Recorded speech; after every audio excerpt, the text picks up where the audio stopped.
Hello everyone, and welcome to the History of Byzantium, episode 241, Hungary for Security. Last time in the narrative, it was 1161, and Manuel Komnenos had brought peace to Byzantium. During the course of his 17 years on the throne, the emperor had made peace deals with the Normans, the Serbs, the Hungarians, the Venetians, the Turks of Iconium, the Armenians in Cilicia, and the leading men of Outremer. You couldn't fault his efforts. He really had attended to foreign affairs and attempted to find equilibrium with the empire's neighbours. The question now was, what would he do next? It's from this point on that I begin to question Manuel's decision-making. I assumed that, like his father and grandfather, he would return to Anatolia to campaign against the Turks. But the emperor largely ignored them, focusing instead on the Balkans, Italy, and Outremer. Since Manuel knew infinitely more about the situation than I do, I owe it to him to attempt to justify his choices. That will be slightly easier this week than next, but I'll give it my best shot. Today, Manuel will spend the best part of a decade focused on the Kingdom of Hungary and the wider security situation in the Balkans. The emperor was apparently not happy with the state of affairs that had prevailed for the last century and wanted a more permanent peace settled in Byzantium's favour. As you've probably noticed over the course of the last century, both the Serbians and Hungarians would periodically poke the empire with a stick. This would usually take the form of raiding imperial territory or capturing border forts, which the Romans only lightly defended. Inevitably, the emperor would have to march across the Balkans to remind them why this was a bad idea. A peace would be signed, and then the cycle would start again, 5, 10, or 15 years later. It was tiresome, but seemed like the price of doing business in the region. Both Alexius and John chose to accept the status quo and used the periods of peace they were granted to focus on Anatolia. Manuel decided to do things differently, committing significant resources during the 1160s to gain a peace that would not be broken. I think Manuel's perspective was different from that of his ancestors because of his experience of the Second Crusade. The willingness of the French and German monarchs to march east created real anxiety in Manuel. He correctly identified their presence outside the gates of Constantinople as the most likely source of the empire's downfall, which meant that his priority, above all others, was to prevent another overland campaign to Jerusalem. The major threat seemed to come from the German emperor. He lived closest to Byzantium, carried that dangerous imperial title, and at this time was Frederick Barbarossa, a fearsome individual who'd rejected Byzantine peace overtures in favour of enforcing the claims of his office. Our historian John Kinnamus says explicitly that it was rumours of a German invasion that prompted Manuel to give priority to Hungarian affairs. There doesn't seem to be any evidence that Barbarossa planned on attacking Constantinople, but this was a period when the Byzantines remained in protracted discussions with the papacy, the Venetians, and the Normans about the potential for an anti-Barbarossa alliance. All those powers feared Frederick's attempts to assert German rights over Italy, which we'll talk more about next week. Hungary, the filling in a German-Byzantine sandwich, was obviously key to any theoretical war. The Germans would have to march through Hungary to get to the Danube, and therefore it was vital, from Constantinople's point of view, that the Hungarians and Germans should be on frosty terms. As you can imagine, relations between those two Central European powers was often cold, and clashes in the borderlands took place every generation. But in between, periods of détente followed, and with it, talks of closer relations. It was this talk that worried Manuel. Hungary also bordered two other powers who were relevant to the Romans, the Rus and the Serbians. The Rus you know all about. They were no longer united under one ruler, which made them less of a threat to Constantinople, but they could still lend military support to the Hungarians if it suited their interests. The Serbs were a more immediate problem. We haven't really talked about Serbia in detail. Their political history is complicated, and militarily they were no match for the empire. My apologies to those interested in Serbian history, but I feel I've had to simplify things to keep the narrative comprehensible. The Serbs were divided into multiple states whose names and locations change across the centuries. Recently, though, whenever I refer to the emperor marching to Serbia, I'm referring to the lands which bordered the empire's outpost at Niš. This was the territory of the Grand Zupan of Serbia, whose capital was usually in the region of Raska. I've updated my map of the Balkans for this episode, so check it out at the website or on social media. The Serbs were still largely a pastoral people. They pushed their flocks around the mountains and forests of the Western Balkans, and their strongholds were so remote that there was little chance of the Romans attempting to take them. The problems came each year when the Serbs pushed their flocks down into the lowlands. This brought them into conflict with settled communities loyal to the empire, and encouraged brigandage on the major roads back to Constantinople. The Serbs had developed close ties with the Hungarians over the years, and action by one against the empire was often mirrored by the other, something Manuel was keen to shut down. Ultimately, Manuel probably wanted to return to the alliance which his father had enjoyed with successive German emperors, an alliance that would safeguard Constantinople from attack and ideally lead to cooperation against the Normans. But while Barbarossa seemed belligerent, Manuel aimed to make sure the powers in his backyard were firmly muzzled. The opportunity to kickstart this project came in 1162, when King Geza of Hungary died and the throne passed to his son, Stephen III. As with other societies whose origins were on the steppe, the Hungarians did not practice strict primogeniture. Instead, the king's other male relatives, particularly his brothers, had a claim to rule instead. Geza had two brothers, both of whom had fled the country and taken up refuge in the Byzantine capital. Manuel decided to press their claims in order to install an ally on the throne of Hungary. The brothers arrived at the border with a Byzantine army behind them, and the Hungarians accepted the emperor's suggestion. However, they rejected Geza's older brother, Stephen IV, because Manuel had married him to his niece, which made him look too much like a Roman puppet. They were willing to accept his younger brother, Ladislas. This worked for a year, but then Ladislas died, leading to a civil war between the two Stephens. Stephen III, Geza's son, remained the choice of the Hungarian elite. Manuel marched to the Danube, theoretically in support of Geza's brother, Stephen IV, but he was beginning to have doubts about imposing such an unpopular candidate on the Hungarians. Eventually, Manuel negotiated with Stephen III, as in Geza's son, and a deal was struck where the Byzantines would recognize him as king, but they would take away his brother, Bela, as a hostage. That would have been a good deal in itself, a reasonable guarantee of peace between the two sides, but Manuel clearly had bigger things in mind.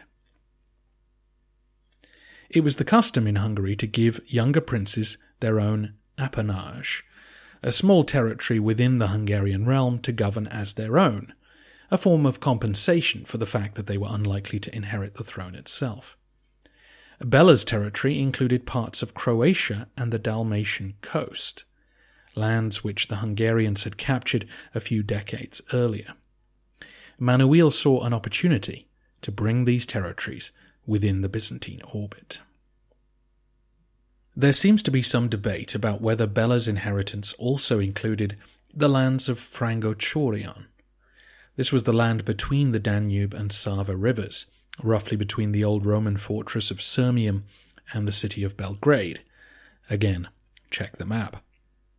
Manuel was very keen to gain control of this area as well. It was a natural crossing point for Hungarian and Crusader armies heading south, and the local population were largely Orthodox, which made it less likely to resist Roman influence. Perhaps these lands were not a part of Bella's appanage, but Manuel insisted on taking them as part of the peace deal. To secure them, he offered the Hungarians his most precious diplomatic asset, his daughter Maria. Bella would come to Constantinople and marry Manuel's only child. This was a very big deal, carrying with it the promise of peace and cooperation between the two great powers for decades to come. You may remember that Manuel's own mother was a Hungarian princess, so the emperor clearly felt a personal connection to Hungary and wanted peace secured for the next generation. For Bella, barely a teenager, it must have been a disorienting time. Though he was being taken away as a prisoner, he was also being promised a great future. His inheritance would be jealously guarded by the Roman authorities, but of course they would also administer them on his behalf. Bella was given a high court title, and men bowed down before him, and yet he had no real power. It's situations like this that demanded the creation of the phrase, a gilded cage. The Romans were not going to bow down before any old foreigner either, so Bella was educated in the Orthodox tradition and renamed Alexius. The Byzantine occupation of their new territories was light. The Dalmatian cities had a long history of independence, dating back to the collapse of Roman authority in Heraclius's day. Constantinople sent administrators, but few troops. More boots hit the ground in Frangotorian, but not so many that the Hungarians would feel threatened. Unfortunately for the peace, Manuel did not completely abandon Stephen IV, as in Geza's brother, whose marriage to the emperor's niece made him hard to get rid of. In 1164, Stephen took a band of supporters and installed himself at Sirmium. From there he tried to drum up support for his right to be king. The actual king of Hungary, Stephen III, was understandably angry and felt that this violated the treaty he'd signed with Manuel. Both he and his uncle Stephen appealed to the German court for support, which alarmed Manuel. In spring 1165, the Hungarians invaded Frangotorian and besieged Stephen IV in the fortress of Semlin near Belgrade. Manuel marched to his aid, but was distracted when news came that as soon as he'd left Constantinople, his cousin Andronicus had escaped and gone on the run. This was the occasion when Andronicus made a wax impression of his door key to get out of prison, hopped on a boat north before being recognized and captured. He then managed to escape again. He created a dummy to make his captors think he was relieving himself by the side of the road, but instead he disappeared into the trees and continued his journey north. Eventually he made it to one of the Rus courts and asked for help, and apparently they were considering giving him some troops so that he could return to Byzantium. The possibility that Andronicus might work with the Hungarians against Manuel must have been a looming spectre. The emperor dispatched ambassadors who quickly found Andronicus and convinced his host that it would be much better if he handed him over. Meanwhile, back at Semlin, the Hungarians managed to convince a servant to poison Stephen IV, who died soon afterwards. The Hungarians took control of the fort, but were quickly besieged by Manuel, who now arrived with his army. Komnenos dusted off his father's siege engines and began to use them to smash through Semlin's defences. During these operations, Andronicus was brought before the emperor. He must have made one hell of an apology, because Manuel forgave him, allowed him to take part in the attack, and then the next year appointed him governor of Cilicia. Needless to say, Manuel had a soft spot for Andronicus. The siege was soon over, and Frangotorian was back in imperial hands. The Hungarians had also sent men to Dalmatia to try and throw the Romans out of there, but the operation had been foiled with Venetian assistance. Manuel received news of this just as envoys from King Stephen appeared. Stephen was in a conciliatory mood now that his uncle was dead, and his representatives offered to hand back Frangochorian and Dalmatia to the empire. Manuel, probably less sarcastically than I'd like, replied, "Oh, do you have other lands of mine called Frangochorian and Dalmatia? Because I already control territories by those names." Manuel marched back to Constantinople, satisfied that things were as he wanted them. He ordered the generals he left behind, though, to improve the defences of the local cities. It was a wise precaution, since war would resume the following year. Before we get to that, though, Manuel had a big announcement to make. Andronicus's escape had alerted him to the fact that until he had a legitimate heir, men within the new aristocracy might try to replace him. Manuel was by now married to Maria of Antioch, but they had yet to produce a son. She had been quite ill during the campaigning season and would later miscarry a child. It all left Manuel feeling a little insecure, so he decided to nominate an heir. To the surprise of many, he chose young Bela, now Alexius. In front of the assembled nobility that autumn, Manuel presented his daughter and Bela, confirming their engagement and formally nominating Bela as his heir. The Komnenian clan were forced to swear oaths of loyalty to the new couple and bow before the Hungarian prince. Many grumbled at this imposition of a foreign boy as their superior. Andronicus was particularly vocal, and many agreed with him. Perhaps that's why he was shipped off to Cilicia soon afterwards. If you need a reminder of what Andronicus got up to next, then re-listen to episode 238. The elevation of Bela looked like a radical move on paper.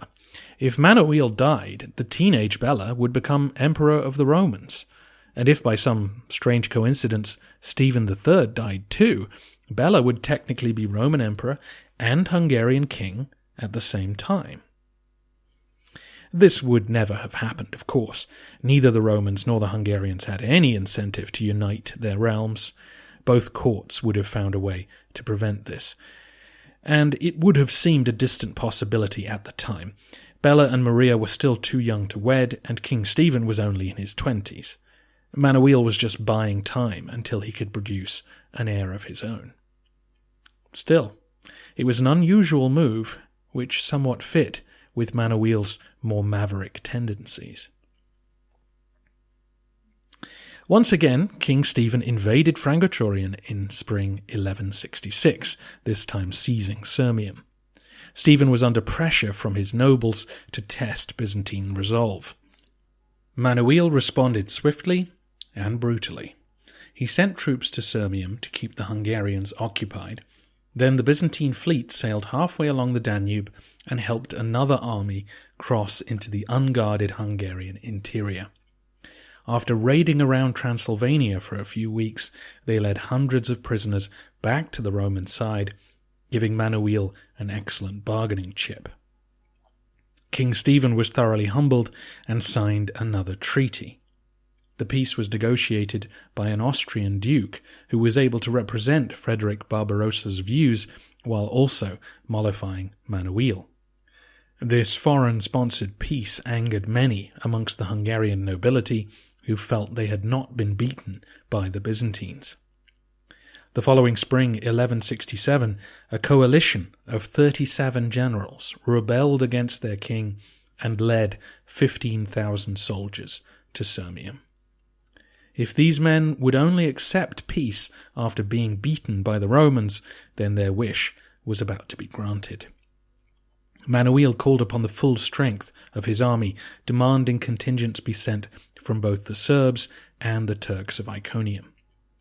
The emperor would not ride with them, though. According to Kinemus, Manuel had fallen under his horse while playing polo that winter, injuring himself badly and suffering a concussion. So the emperor handed over command to his nephew, Andronicus Kontostephanos, who met the Hungarians in battle just outside Semlin in early July. Our eyewitness, John Kinnamus, was by now on hand to see things unfold, so we get a thorough description of the Roman army for the first time in a while.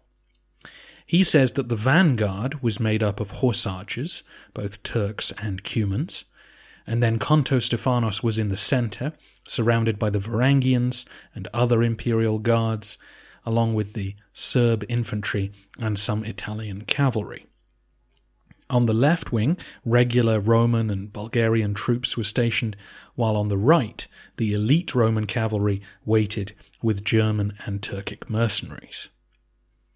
The Roman army was organised and specialised. Infantry and cavalry were all divided up to perform different functions. Infantry at the very front to absorb an enemy charge, with cavalry stationed behind. But then there were more infantry behind them to help prevent flanking, and in some cases more cavalry behind them as a reserve force. The Hungarians, by contrast, lined up in one solid mass, heavily armoured lancers in the front line with infantry in support. The Hungarians were a fearsome opponent, but the more flexible tactics of the Romans won the day. Conto Stephanos sent his horse archers in to pepper the Hungarian line and induce them to charge forward. This they did. The Hungarians managed to break through the Roman left wing, sending the regular Byzantine troops fleeing back to the river Sava. But only some units fled. The others absorbed the charge and fought hand-to-hand with the enemy. In the centre, Andronicus's infantry also absorbed a cavalry charge. The Roman left wing now manoeuvred and were able to charge themselves into the flanks of the Hungarian formation. With everyone engaged, Andronicus led his own cavalry into the melee. The heavily armoured Romans used their maces to smash at the Hungarians, killing many in the carnage. Those on the Roman left who'd fled now reappeared, suggesting either their flight was prearranged or morale was so good that they'd been able to form up quickly. With new bodies joining the line, the Hungarians broke and fled. They had no reserve force, as the Romans had, and without men to protect their retreat, withdrawal meant a rout. With so many horse archers in the Byzantine ranks, this was always going to end in disaster, and the Romans were merciless in their pursuit, leaving the battlefield littered with the enemy dead. It was a comprehensive victory, and Manuel marched up to the Danube to enforce a comprehensive peace. Hostages were handed over, tribute was paid, and as Manuel always demanded in these deals, troops would be sent to fight for him on request. The terms of the peace also stipulated that the royal crown of Hungary should be subject to the emperor's sovereignty, essentially making Hungary a client state like Serbia. The choice of its ruler in Manuel's power. It was an extraordinary victory for Komnenos, who celebrated a triumph through the streets of Constantinople. Manuel did now shift his focus to other theatres, but let's stay in the Balkans for 5 more years to take this particular story to its conclusion. In 1169, the Empress Maria at last gave birth to a son, who Manuel named Alexius. This decision seems to confirm Manuel's investment in the heir prophecy, since tradition would have seen the boy named John. As you may have noticed, Bela was also renamed Alexius when he was in a position to inherit the throne. For those who want to take superstition out of the equation, historian Paul Stevenson points out that the heir prophecy was bound to be embraced by Manuel, since it helped justify his own elevation over his brother Isaac, a decision that had remained controversial for many years afterwards. 2 years later, the toddler Alexius was deemed healthy enough to be elevated to the rank of co-emperor, meaning that Bela Alexius was officially demoted. Bela became merely the Caesar and had his fiancée taken away from him. Bela and Maria had not yet been married, possibly confirming that Manuel had never intended to leave the empire to the Hungarian prince. Bela would instead marry the empress's stepsister. Then, unexpectedly, in 1172, King Stephen III of Hungary died without issue.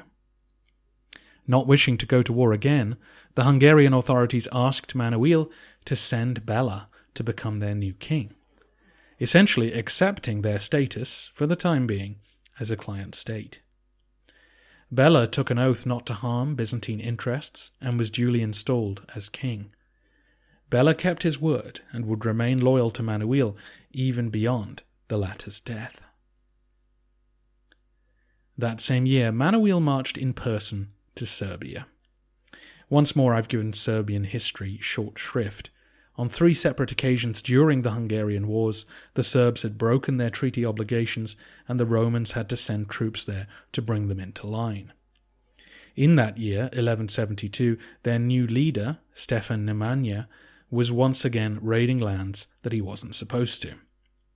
Credit to him, though, once he saw the emperor had arrived at Niš, he came in person to beg for forgiveness, a decision which spared his people from further Roman reprisals. Manuel was pleased with the Zupan's abject submission and took him back to Constantinople. He was paraded through the streets in humiliation before swearing to remain loyal to the emperor. Nemanja had a bright future ahead of him, but for now he went back to Serbia and would remain quiet for the remainder of Manuel's reign. At the time, contemporaries saw all of this as a great victory for Manuel. He had reduced the Balkans to obedience. He had brought new, old territories under the Byzantine yoke, and the chances of an invasion through the Balkans succeeding during his lifetime were now surely nil. Manuel's actions were undoubtedly successful. My reservations are based on the realities of rule across his father and grandfather's reigns. The domination he'd achieved over Hungary and Serbia was temporary. Those states would return to belligerence at some point in the future. That was just their way of life. And since things were already peaceful back in 1161, did Manuel really need to spend a decade beating them up? Could he not have turned his attention to the Turks while all was quiet, and only return when they caused trouble, as had been the rhythm of politics for a century? Byzantine control of the cities of Dalmatia was equally ephemeral. As discussed earlier, there was almost no imperial presence on the ground. The subordination of these places was similar to that of Cilicia and Antioch, a distant outpost that would throw off imperial control as soon as the winds changed. The Romans couldn't hope to keep these places or use them in any meaningful way, so what was the point of all this effort? Dabbling in Dalmatia also upset the Venetians, as we'll see next week. That was another reason to focus on attacking the Turks. They were the only neighbours of the empire you could attack without upsetting all the other pieces on the chessboard. It's also worth questioning whether the Germans really were a threat during this period. As we'll see in our next episode, Frederick Barbarossa was keen to kick the Byzantines out of Italy, but he showed no signs of wanting to lead a crusade through the streets of Constantinople. When he was involved diplomatically in Manuel's wars, he seemed conciliatory. In fact, in 1165, at the height of hostilities, Frederick offered Manuel an alliance against the Hungarians. Rather than trying to undermine the Romans, Frederick was willing to contemplate joint action that would strengthen them both. I can't help but feel that Manuel had wasted a valuable decade, and I'm afraid next week it will be more of the same. The emperor will continue to pour money into Italy for little gain, while also offering help to the King of Jerusalem in the small matter of the conquest of Egypt.